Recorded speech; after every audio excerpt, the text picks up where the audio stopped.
Olá, você que me segue no Rodrigo Silva Arqueologia, que bom estar de volta aqui com você nesse bate-papo semanal onde falamos de Bíblia, arqueologia, contexto histórico, teologia e assuntos afins. E se você ainda não é inscrito no canal, vai aqui o meu convite muito carinhoso. Se inscreva, não deixe também de acionar ali o sininho de notificações para que sempre você seja informado quando eu postar um vídeo novo aqui.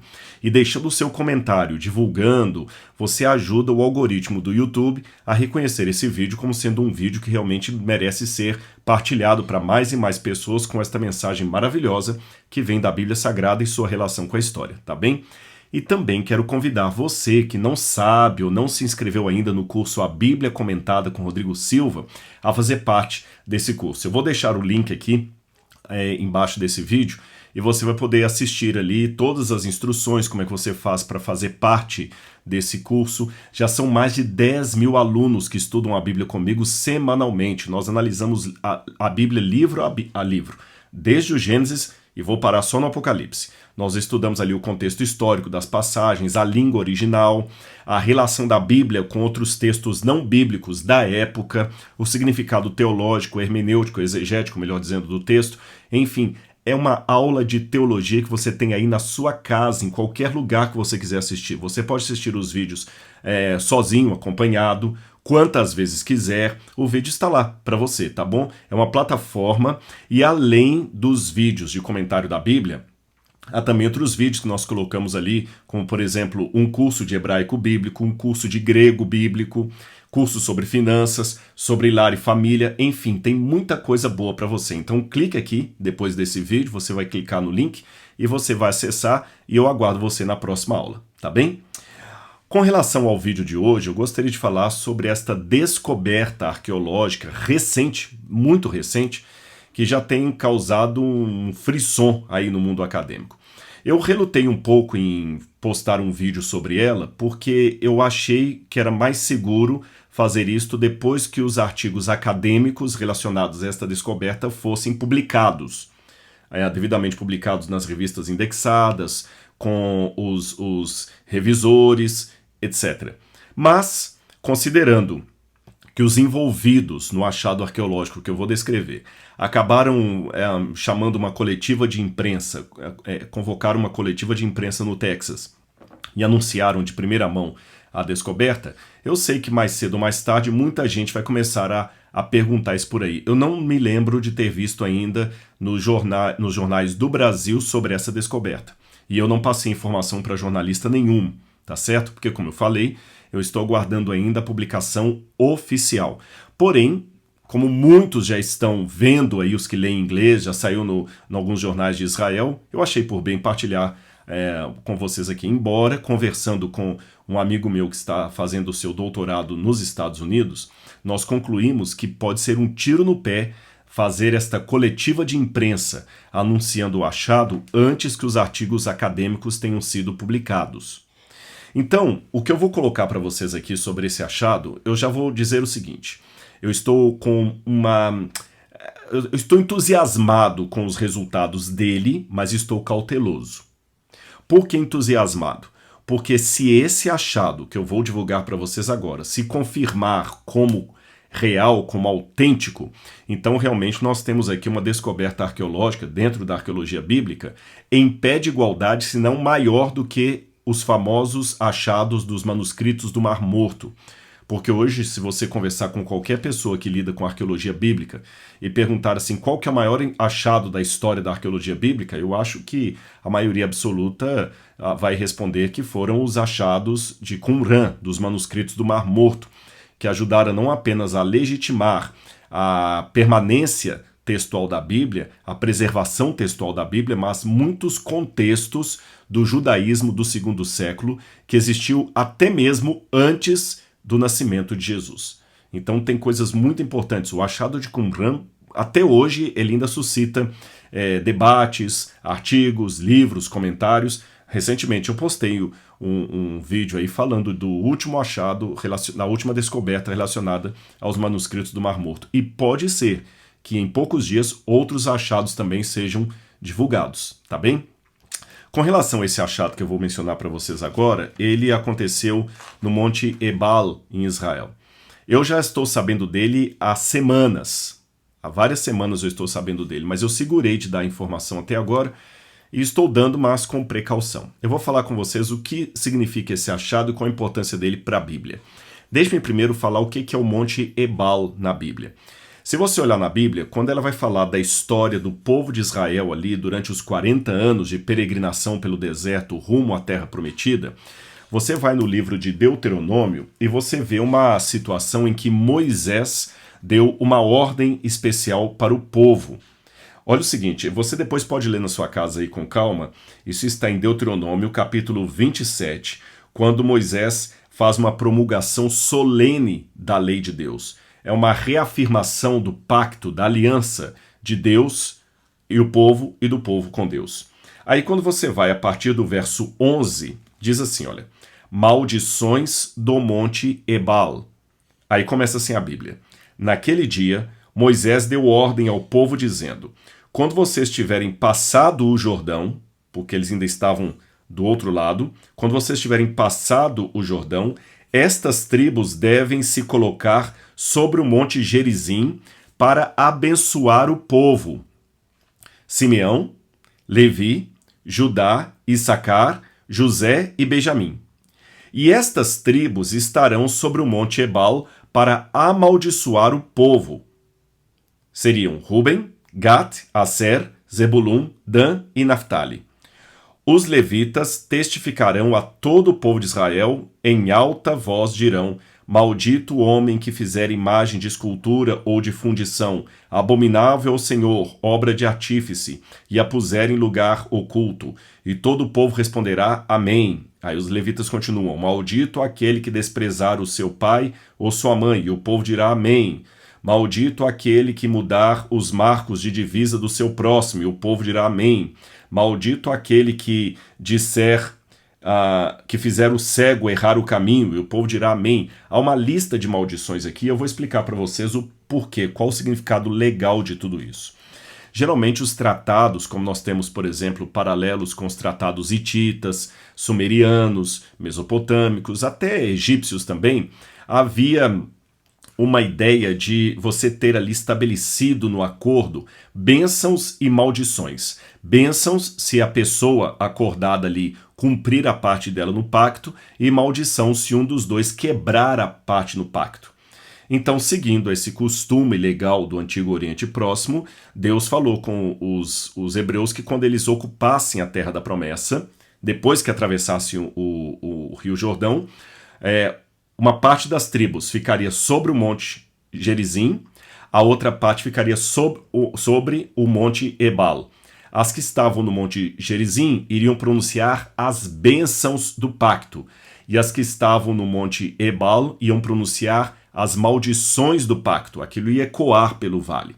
E mais embaixo, os levitas também, fazendo uma leitura responsiva com o povo, também ia falar, repetir as maldições e o povo ia dizer amém. Quer dizer, eu concordo com isso, eu me firmo nisso, tá certo? Olhando assim na Bíblia, a geografia pode não fazer muito sentido, mas eu peguei algumas imagens aqui no meu tablet para que fique mais fácil você entender.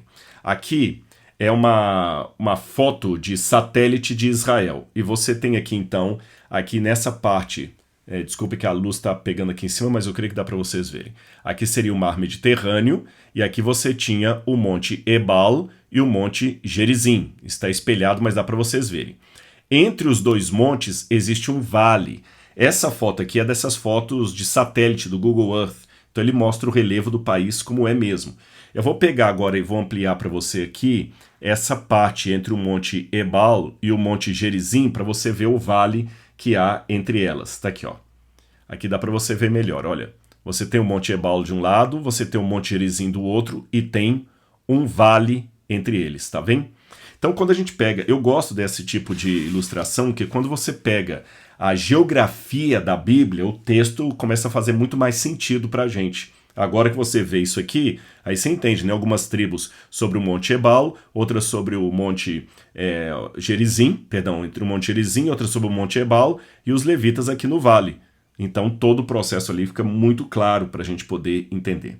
Agora, aconteceu uma coisa interessante que Adam Zertal, Adam Zertal, eu tenho uma foto dele para mostrar para vocês aqui, era um arqueólogo israelense, ele já faleceu em 2015, ele tinha um problema nas pernas, ele sempre andava com muletas, e Adam Zertal, nos anos 80, quando ele era ainda um candidato ao doutorado em arqueologia, ele estava fazendo ainda o seu doutorado, começando o seu doutorado, ele morava num kibbutz e, sem muitos recursos, ele começou a escavar o Monte Ebal.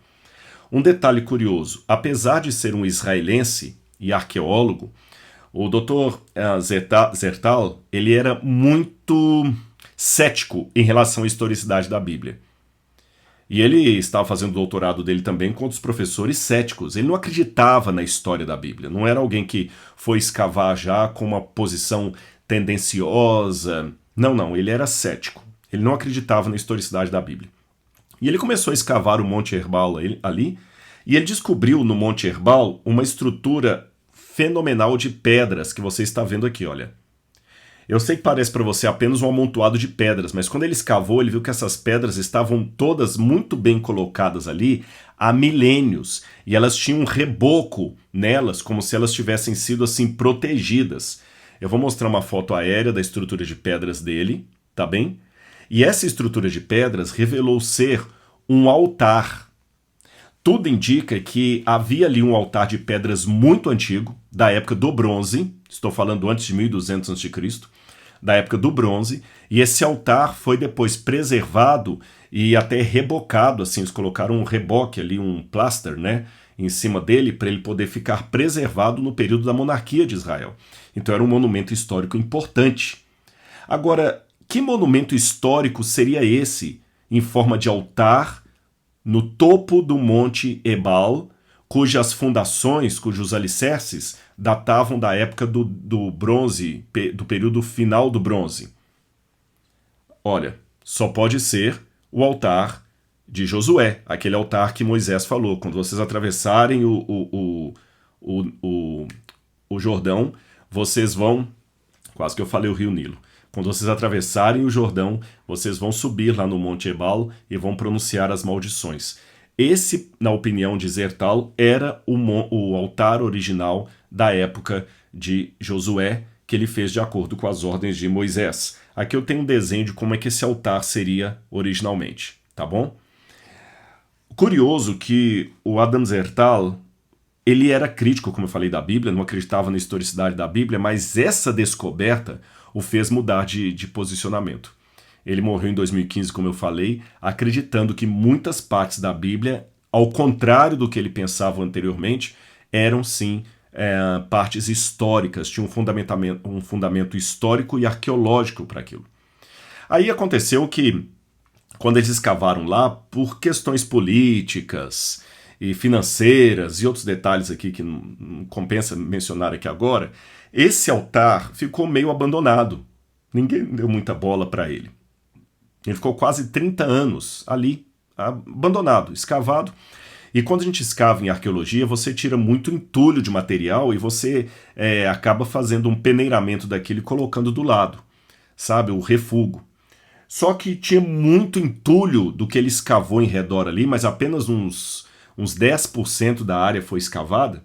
E esse entulho estava lá quando o professor Scott Stripling, que é professor lá do Instituto de Arqueologia do Texas, ele já tinha escavado em Shiló, esse professor, e ele fez uma descoberta importante em Shiló, que eu concordo com ela, de uma parte embaixo onde ele acredita que estaria o tabernáculo de Shiló, ou Siló, como fala na Bíblia em português.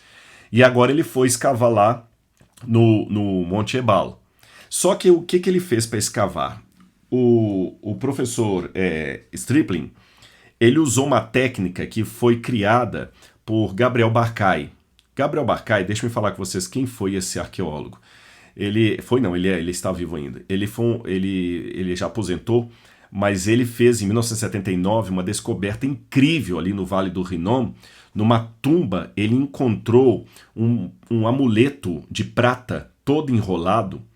E quando eles levaram aquele amuleto para o laboratório e tudo mais, e abriram o amuleto, eles viram que naquele amuleto de prata estava escrita a bênção sacerdotal. Yevarecha Adonai Veishmarecha Yarecha Adonai Panavelecha Vikunecha E o nome, quando eu falo Adonai aqui, era o tetragrama sagrado de Deus que aparecia ali.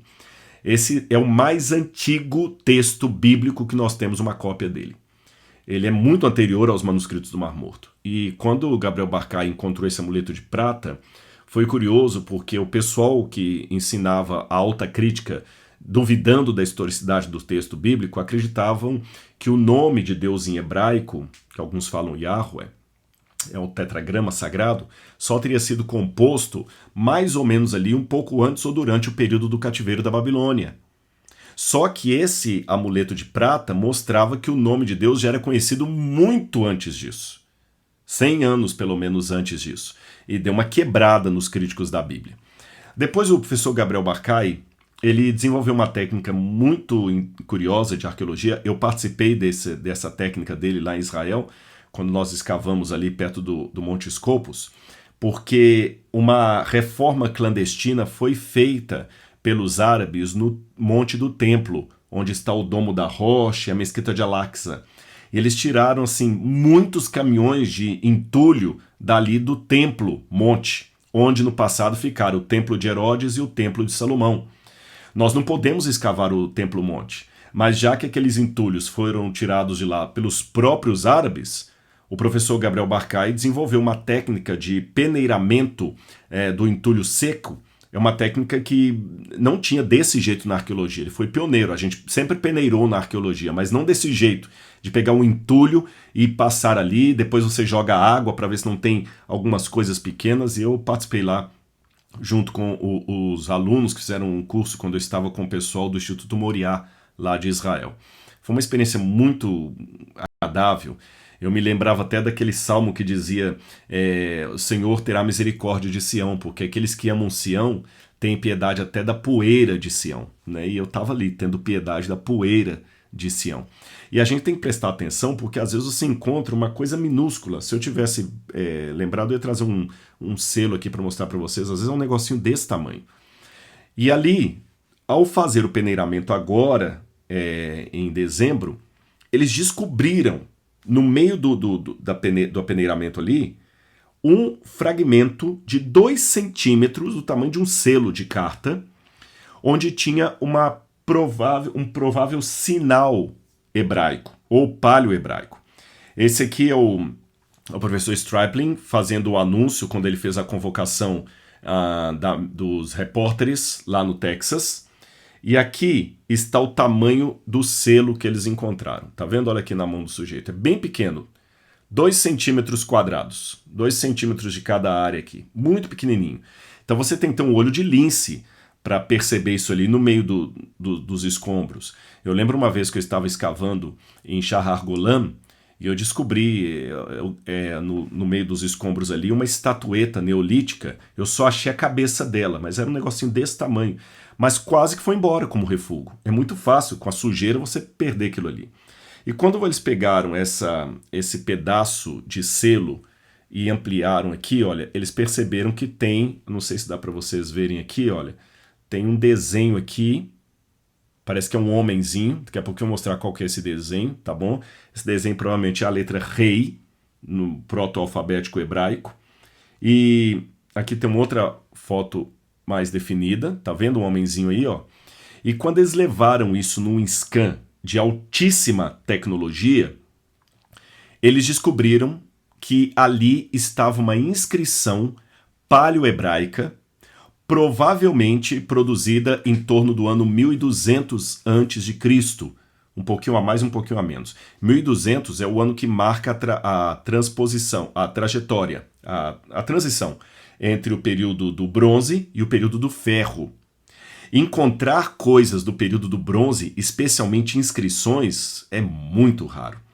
As inscrições mais antigas que nós temos encontrado ali no território sírio-palestino, que é o território de Canaã, datam do século X, tá certo? Como um abecedário, a escrita que encontraram em Hirbert Keiafa, que eu tenho até uma cópia aqui dela para vocês, em Hirbert Keiafa, eles encontraram essa inscrição aqui. Agora, só que essa cópia que eu tenho está muito bem legível. A original estava mais apagada, tá certo? E essas letras aqui são as letras antigas que depois vão virar o alfabeto hebraico que nós conhecemos. O alfabeto hebraico passou por várias fases, mas antes ainda desse tipo de escrita aqui, havia um outro tipo de escrita proto-sinaítica, que alguns pensam que ela que deu origem ao hebraico. E aqui eu tenho, por exemplo, uma ideia de algumas letras que já foram percebidas e o correspondente dela tanto em hieroglíficos egípcios como no hebraico atual. Por exemplo, o Vav seria assim, ó. O Vav, tá bom? Parece que uma colher. Vamos pegar aqui uma outra letra importante aqui para a gente poder pegar. Olha o rei. O rei seria aquele homenzinho que vocês veem ali, tá vendo? Ó? O rei e o Vav.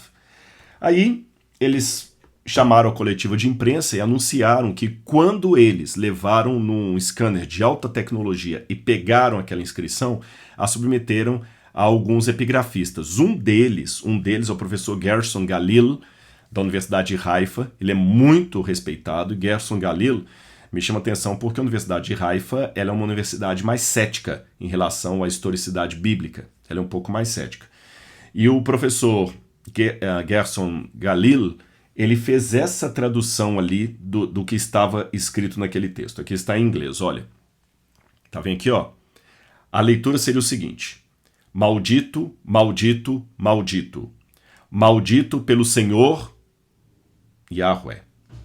Você morrerá, maldito. Maldito você certamente morrerá. Maldito por Yahweh, maldito, maldito, maldito. Eu estou mantendo aqui a inscrição em inglês porque, se você olhar, ela forma um quiasmo na Bíblia. O que é um quiasmo na estrutura? O que é um quiasmo? A Bíblia tem vários quiasmos. Quiasmo é quando você coloca uma estrutura literária para facilitar a memorização. Você escreve a mesma coisa com palavras diferentes, tem várias formas de montar um quiasmo. Então, um exemplo que eu posso dar. A menina era bonita e inteligente. Uma garota esperta e bela. Ó, menina bonita e inteligente. Uma garota esperta e bela. Que se casou. Porque era bonita e inteligente. Você percebeu? Eu começo falando a mesma coisa e termino falando a mesma coisa. Depois do meio também vai ligar com o penúltimo. E o centro da mensagem está ali.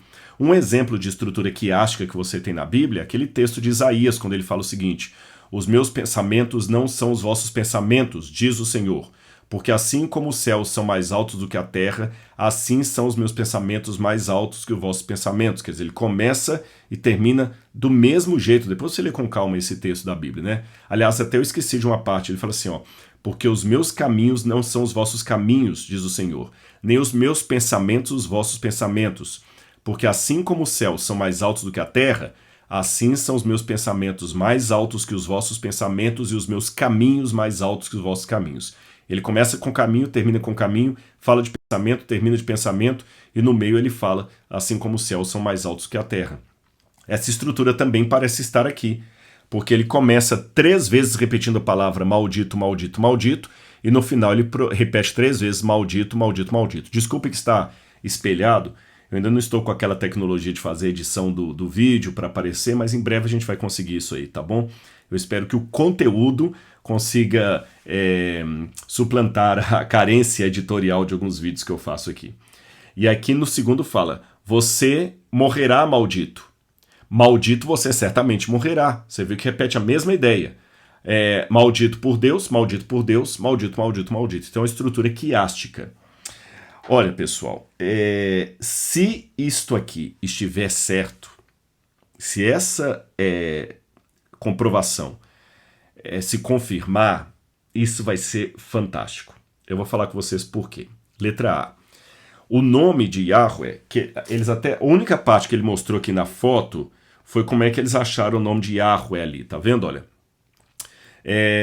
Aqui você teria justamente a letra que seria o equivalente ao Yud, o Rei e o Vav. Yud, Rei e Vav. A primeira coisa que me chama a atenção se o nome de Yahweh está escrito assim é que ele não estaria como um tetragrama com 4 letras, estaria com 3 letras. Em segundo lugar, estaria sendo escrito da esquerda para a direita, e não da direita para a esquerda, como as línguas hebraicas parecem ser. Embora que alguns acreditam que esses alfabetos aí não seguiam muito essa lógica de escrever de um lado para o outro ou do outro para um. Pode ser. Eu tenho que aguardar novos achados, a opinião de outros epigrafistas. Eu não sou um epigrafista, eu sei um pouquinho ali de letras antigas, mas eu não sou epigrafista. Mas se isso se confirmar verdadeiro, vai ser um grande achado. Olha, pode ter certeza, vai ser um marco na história da arqueologia bíblica. Vai ser um achado em pé de igualdade ou talvez até superior aos manuscritos do Mar Morto. Por quê? Letra A. Se aqui for o nome de Deus escrito em hebraico, você tem a referência mais antiga ao nome sagrado de Deus em hebraico que nós conhecemos. Ela vai ser 500 anos mais antiga do que o amuleto de prata descoberto por Gabriel Barkay, que eu mencionei para vocês. 500 anos mais antiga. Segundo, vai ser outro golpe no método crítico histórico, porque vai provar que o povo de Israel já estava na Terra Prometida no final do período do Bronze, porque muitos críticos só vão colocar Israel ali na Terra Prometida depois do período do Ferro. Mas aqui já prova que eles estariam na Terra Prometida no final do período do Bronze, como diz a Bíblia. Segundo lugar, que eles eram um povo alfabetizado, eles escreviam, tanto é que se escreviam um amuleto pequenininho, é porque escreviam grande, sabiam ler. Então era um povo capaz de escrever Bíblia Sagrada, porque os críticos da Bíblia falam que a Bíblia só foi produzida a partir do 8º século a.C. para cá, que do 8º século para trás o povo de Israel não era letrado, eles não tinham condição de produzir um livro como a Bíblia Sagrada. Mas nós já conseguimos refutar um pouco isso aí com o achado de inscrições 200 anos mais antigas que o 8º século a.C., esse pedaço de cerâmica, Ostrakon, aqui de Herbert Kayaf, é uma delas, e esse aqui vai ser mais importante ainda, porque além de ser uma inscrição mais antiga do que qualquer outra dessas aqui, pelo menos 200 anos mais antiga, ela mostra a presença do povo hebreu ali em Israel, mostra que eles já eram letrados, então eles poderiam escrever Bíblia, e mostra que eles estiveram no Monte Ebal, e eles construíram um altar no Monte Ebal, e escreveram maldições nesse altar, como a Bíblia diz no livro de Deuteronômio, que muitos acreditam ser uma ficção, que não houve aquele episódio ali. Então, realmente, vai ser um achado sensacional. Vai mostrar o nome de Deus já invocado pelo povo muito antes. Vai dar uma quebradeira aí nos críticos da Bíblia. Porém, como eu comecei no início desse vídeo, eu acho que cautela e canja de galinha não fazem mal para ninguém. A gente tem que tomar cuidado, porque em Israel, por exemplo, em 2019, um grupo da Universidade de Tel Aviv e Haifa pegaram uma foto da estela de Mecha lá do Museu do Louvre e disseram que numa parte apagada ali estava escrito o nome de Balac, do rei Balac, ali da história de Balaão. Só que na mesma época, uma outra tecnologia muito mais avançada descobriu que não, que ali estava o nome do rei Davi. Então você vê, é bom sempre aguardar. Eu me lembro de uma acadêmica especializada em língua copta, que ela correu para divulgar nas redes sociais, até a National Geographic comprou a coisa, que ela tinha encontrado um papiro antigo do 2º século que provava que Maria Madalena foi esposa de Jesus. Eu lembro, foi um frisson na época, porque o achado aí agora era contra a Bíblia, né? Eu esperei. Dentro de pouco tempo comprovaram que aquele papiro que ela tinha em mãos era falso. Era uma falsificação e que enganou inclusive a epigrafista. Foi uma vergonha, foi um vexame para ela, tá certo? Então o mundo acadêmico tem essas coisas. Tem coisas que às vezes o pessoal pensa que é falso, depois comprova-se ser verdadeiro, sabe? Quando o André Lamer falou que ele encontrou o nome de Davi na estela de Mecha, ele foi execrado pela arqueologia. O pessoal acabou com a carreira acadêmica dele, porque ele afirmou que ali na estela de Mecha ele tinha encontrado o nome de Davi escrito ali. Isto foi em 1992. André Lamer teve que esperar até 2019 ou 2020, para poder ter o nome dele vindicado quando confirmaram que ele estava correto. Mas olha quantos anos depois. Então, às vezes, tem esses vais e vens. Aquele ossuário de Tiago, o irmão de Jesus, até hoje é motivo de disputa. Eu tive com aquele ossuário no colo 2 vezes e nunca pude. Eles não deixaram nem eu tirar foto. Eu peguei, coloquei no meu colo, vi o ossuário e não tem uma foto para registrar, porque ele estava sob custódia. Então, a gente tem que esperar um pouquinho. Como eu disse, eu acho que esses anúncios assim precipitados podem não dar muito certo. Uma vez eu mesmo cometi esse erro, quando eu assisti uma conferência com o professor Daniel Wallace, que é respeitadíssimo em crítica textual, e num debate que ele teve com Bart Ehrman, ele afirmou de primeira mão que ele tinha certeza de um manuscrito, uma cópia manuscrita do Evangelho de Marcos, datada do 1º século. Isto seria uma coisa fantástica. Eu confesso que eu corri, e numa entrevista que eu dei até num programa de TV, acho que foi do Rony Von, eu mencionei isso também. Só que foi a primeira vez que eu cometi esse erro e aprendi, porque depois viram que o Daniel Wallace, nem ele tinha visto o manuscrito pessoalmente. No afã da discussão ele falou aquilo ali. É um manuscrito realmente antigo e legítimo esse de Marcos, mas ele não datava do 1º século. Ele era do 2º ou 3º século. Então eu aprendi com esse erro do Dr. Wallace a segurar um pouquinho o entusiasmo, tá certo? Então estou anunciando para vocês, aguardem novidades, vamos esperar o artigo acadêmico sair, o posicionamento de outros epigrafistas, de outros eruditos. Agora, se ele se comprovar verdadeiro, a historicidade da Bíblia ganhou um gol de placa, tá bom? Mas vamos aguardar. Espero que você tenha gostado dessa informação. Quando ela aparecer nas redes sociais aí, você já sabe do que se trata. E não esqueça de clicar aqui no link do curso A Bíblia Comentada com Rodrigo Silva, porque informações históricas, acadêmicas, arqueológicas e textuais como esta tem aos montes aí no curso que eu dou sobre a Bíblia, e eu aguardo você para ser o meu companheiro de jornada no estudo da Bíblia Sagrada, tá bem? Um grande abraço e fiquem com Deus. Tchau, tchau.